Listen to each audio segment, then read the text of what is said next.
Hi friends, this is DP and you are watching MP study point. दोस्तों, हाल ही में UNESCO के द्वारा नेपाल की काफ़ी तारीफ की गई है, लेकिन दोस्तों यूनेस्को क्या कहना चाहता है इस बात को किसी ने सही से समझा ही नहीं। नेपाल में यूनेस्को के जो प्रतिनिधि है उन्होंने नेपाली लोगों के लिए एक बहुत ही बड़ा संदेश छोड़ा है।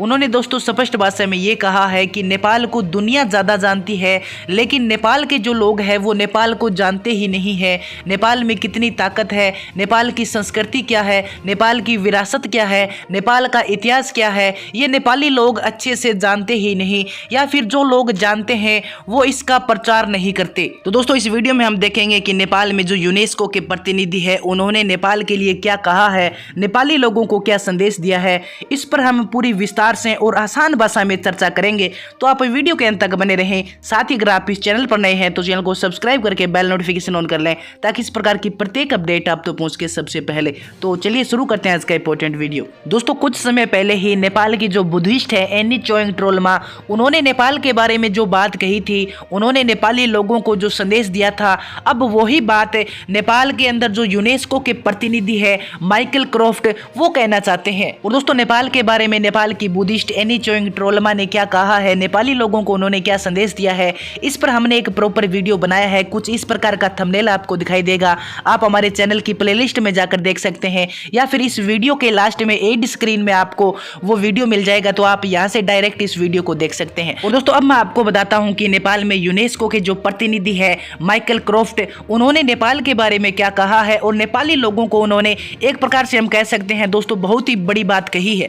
दोस्तों उन्होंने कहा है कि नेपाली लोगों को अपनी कहानी का निर्माण करने में सक्षम होना चाहिए। इसका अर्थ क्या है दोस्तों, इससे वो कहना क्या चाहते हैं वो मैं आपको आसान भाषा में बताता हूं। दोस्तों इससे वो कहना ये चाहते हैं कि नेपाल दुनिया का सबसे अनोखा देश है। नेपाल जैसा देश पूरी दुनिया में नहीं है। नेपाल के अंदर दुनिया की सबसे अलग संस्कृति है, दुनिया की सबसे अलग वेशभूषा है, दुनिया का सबसे अलग और दुनिया का पावरफुल इतिहास है नेपाल के अंदर।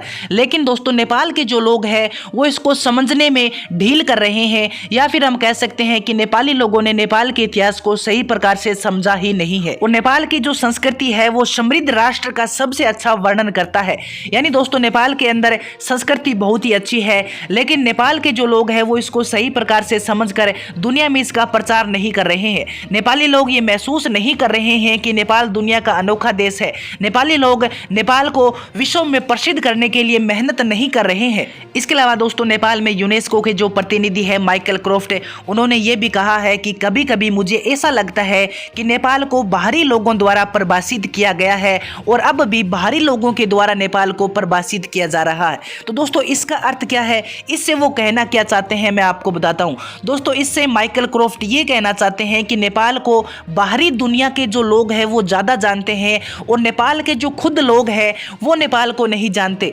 अर्थात दोस्तों नेपाल के अंदर जो बाहरी लोग घूमने फिरने के लिए आते हैं, नेपाल की संस्कृति को देखने के लिए आते हैं, नेपाल के इतिहास को पढ़ने के लिए आते हैं, नेपाल के इतिहास को जानने के लिए आते हैं, वो नेपाल को ज़्यादा जानते हैं। और बाहरी दुनिया के लोग नेपाल में आने के बाद नेपाल की संस्कृति, नेपाल की प्रकृति से बहुत ही ज़्यादा प्रभावित होते हैं, और उसके बाद वो जाकर अपने देश में उसका प्रचार करते हैं, लोगों को बताते हैं कि नेपाल कितना अच्छा देश है, नेपाल की संस्कृति कितनी अच्छी है, नेपाल का जो इतिहास है वो कितना अच्छा है, और नेपाल का इतिहास कितना पुराना है।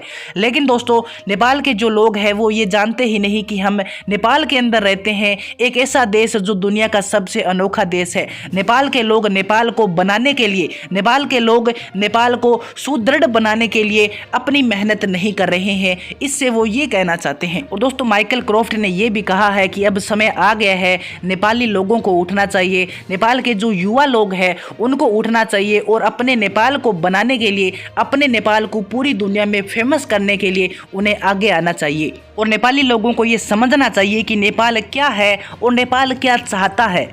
और दोस्तों इससे वो ये कहना चाहते हैं कि नेपाल ये चाहता है कि दुनिया में नेपाल का नाम शान से लिया जाए, पूरी दुनिया को नेपाल की संस्कृति का, नेपाल की विरासत का, नेपाल के इतिहास को पूरी दुनिया को ज्ञान होना चाहिए। लेकिन इसके लिए नेपाली लोग आगे नहीं आ रहे हैं, नेपाली लोग प्रयास नहीं कर रहे हैं। वहीं दोस्तों माइकल क्रॉफ्ट ने यह भी कहा है कि नेपाल सांस्कृतिक विविधता और विरासत के मामले में बेहद ही समृद्ध देश है।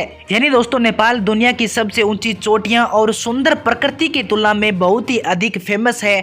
उन्होंने ये भी कहा है कि सांस्कृतिक विविधता इतनी गहन है कि नेपाली लोगों को नेपाल की संस्कृति, नेपाल के इतिहास पर गर्व होना चाहिए, लेकिन नेपाल के लोग इसमें आगे नहीं आ रहे हैं। या फिर हम कह सकते हैं कि नेपाल के कुछ एक लोग ही नेपाल को अच्छी तरह से जानते हैं, बाकी नेपाल के जो लोग हैं वो नेपाल की विरासत को, नेपाल के इतिहास को सही प्रकार से नहीं जानते हैं, या फिर जो जानते हैं वो उनका प्रचार नहीं कर रहे हैं। वहीं दोस्तों उन्होंने ये भी कहा है कि यूनेस्को खुद नेपाल के अंदर नेपाल की संस्कृति को, नेपाल की प्राकृतिक विरासत स्थलों को, नेपाल के विज्ञान और प्रौद्योगिकी को बढ़ावा देने के लिए काम कर रहा है।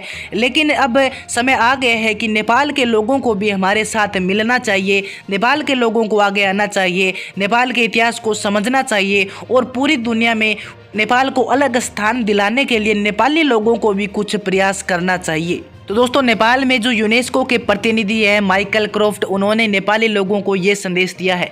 लेकिन दोस्तों कुछ एक नेपाली लोग आधी अधूरी खबरें सुनते हैं और वो नेपाल की झूठी तारीफ करते हैं और उससे वो ये खबरें सुनकर खुश हो जाते हैं, लेकिन वो ये समझने की कोशिश नहीं करते हैं कि रियलिटी क्या है, असली खबर क्या है, वास्तविकता क्या है और पूरी दुनिया के जो बड़े लीडर हैं वो नेपाली लोगों को क्या संदेश देना चाहते हैं।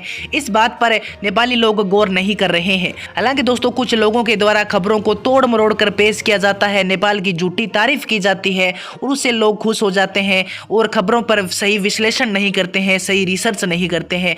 और इसका नतीजा ये है दोस्तों कि आज दुनिया नेपाल को ताने मार रही है कि नेपाल के लोग आगे आकर नेपाल का विकास नहीं कर रहे हैं, क्योंकि दोस्तों बाकी न्यूज़ चैनल्स ने आपको ये बताया ही नहीं कि यूनेस्को के जो प्रतिनिधि है माइकल क्रॉफ्ट, वो नेपाली लोगों को हकीकत में क्या संदेश देना चाहते हैं, वो क्या कहना चाहते हैं, नेपाल को क्या कहना चाहते हैं, नेपाली लोगों को क्या कहना चाहते हैं। तो दोस्तों आप भी सच्ची और ऑथेंटिक खबरें सुनने की आदतें डाल लें और इसके लिए आप हमारे चैनल पर पूरा विश्वास कर सकते हैं। दोस्तों मैं आपसे वादा करता हूं कि नेपाल की या फिर भारत की किसी भी खबरों को हम तोड़ मरोड़ कर पेश नहीं करते हैं। जो दुनिया कहती है वही हम नेपाली लोगों के सामने और पूरी दुनिया के सामने रखने की कोशिश करते हैं।